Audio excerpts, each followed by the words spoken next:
Let's turn our attention now to brushless DC motors. And you'll see that the topology is actually quite different from a brushed DC motor in the sense that the coils are now actually on the stator and the permanent magnet is on the rotor. So it's like we took our brushed DC motor and flipped it inside out to create this topology. And what I'm going to do is I'm going to pass some current through this coil in such a way that it creates a north pole in the air gap on the top stator piece, and it'll create a south pole in the air gap on the bottom stator piece. Now I'm going to put a hand crank on this motor, and I'm going to essentially rotate it through 360 degrees, as you can see here. And what I'm doing is I'm plotting the torque that the motor is generating as it's rotating. Now I will tell you that I've never seen a motor that had this beautiful of a torque waveform, and it's almost impossible to achieve because you would have to have uniform flux density in the air gap in order to get that kind of performance, and no motor can achieve that. But for the moment, let's just assume that that's what I've got and that that's what the waveform looks like. So right there at angle equals 0, we see that that's not a point that the motor wants to be in because I've got a north pole fighting against the north pole and a south pole fighting against the south pole. But nonetheless, all the force that's being produced on that rotor is right through the center of it, so therefore the net torque is 0. And if I knock it off of that center position by just a little bit, it's going to swing around to this position right here, and that's where the motor actually wants to be, where I have attraction between the rotor and stator magnets. And if I try to offset that rotor from that position, either from a clockwise point of view or a counterclockwise point of view, notice the torque that the motor produces. It actually fights me to get back to that state where it wants to be at, which is, sometimes I refer to that as the happy state of the motor. So the motor's just sitting there, it's all happy and everything, but it's not producing any torque for me. How do I get the motor to actually rotate another 180 degrees? Well, the answer is I need to change the polarity of the currents in my stator coils. So if I do that, what that essentially does is that will now invert the torque curve from its original position. But the problem is, in order to get back to that other angle, 0 degrees, I don't know whether it's going to go in a clockwise direction or a counterclockwise direction. It's actually undefined. A perturbation in either direction could send the motor flying off in that particular direction. So this non-deterministic performance of this single-phase brushless DC motor is not acceptable, and we need to find a way to get around that, and that's done in the next slide. So to get around this undeterministic nature in terms of which direction the motor will want to spin, the solution is we add more phases to the stator. So in this case right here, I'm going to turn on some current to phase A, and when I put a rotor inside that stator structure, it's going to line up in the direction as shown here. Now what do you suppose I would have to do in order to get the motor to spin in a clockwise direction? Well, the answer is I would want to take the current out of phase A and put it into phase C. In particular, in this case, it would be negative current into phase C, and that will cause the rotor to now try to line up with the phase C stator poles. Now this process of taking the current out of one coil and putting it in another coil, it has a specific name in motor control. It's called commutation. And basically, commutation means taking the current out of one circuit and putting it into another circuit. So in this case, I've taken the current out of coil A, I've put it in coil C, and the rotor now wants to align with the stator poles of coil C. And I can continue this commutation process and make the motor continue to spin around following the rotating magnetic field of the stator as shown in this diagram. However, this is not a very efficient way to control a brushless DC motor. In fact, if you look, I'm only controlling one stator phase at any given time, and that means that 2 out of the 3 coils are not being used for anything. There's actually a better way to do it, and let's take a look at that in the next slide. So here I have my 3-phase stator arrangement with the rotor inside of it. And what I'd like to do is to come up with a procedure by which I can drive multiple coils to generate positive or negative torque. So the way I'm going to do this is I'm going to put positive current into all 3 phases of the motor at the same time. And then once again I'm going to put like a hand crank on the motor, and I'm going to spin it, I'm going to rotate it very gently through 360 degrees. Now the torque waveform that you see for phase A, that's the same one that we saw in the first slide when we talked about brushless DC motors.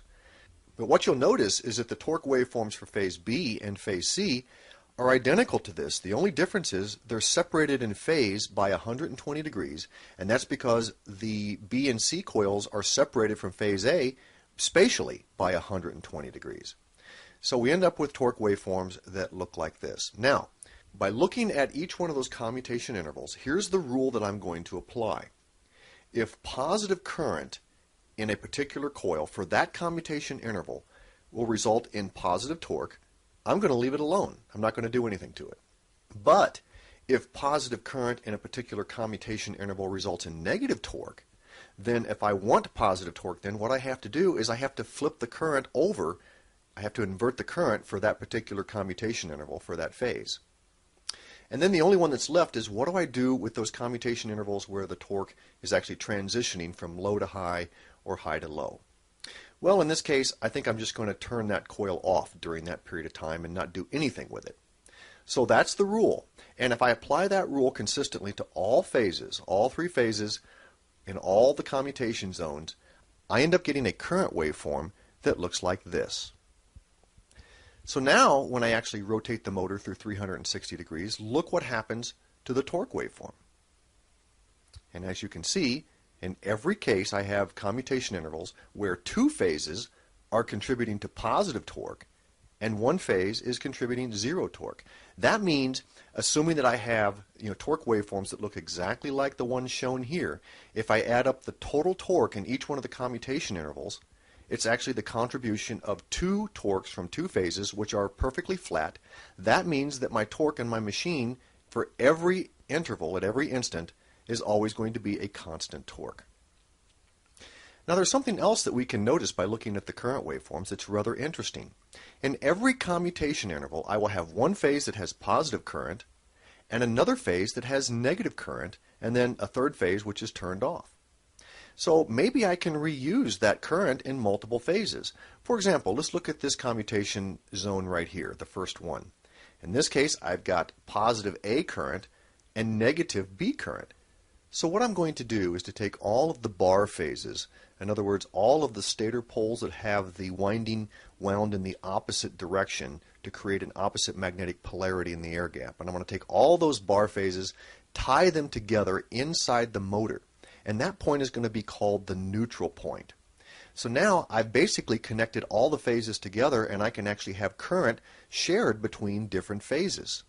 So let's take an example where I'm going to take phase A and I'm going to pull it high with a transistor so that it's pulled up to the positive DC bus voltage. And I've got another transistor tied to phase B and it's pulled down to ground. Let's follow the current path. So in this case right here, current is going to flow through phase A, go through that coil, jump down to the phase A bar pole piece, and then it's going to hit the neutral node. It's going to go over here to phase B bar, go around that stator pole piece, and then finally out through phase B and then to ground. So you can see that with this kind of a diagram, we can actually recreate the scenario in the waveforms to the right-hand side of the graph, where the positive current in one phase can actually become the negative current in another phase. So I can take the procedure that I defined in the previous slide and implement that in some kind of controller, whether it be some logic gates or a microcontroller, microprocessor. There's lots of different ways to do that.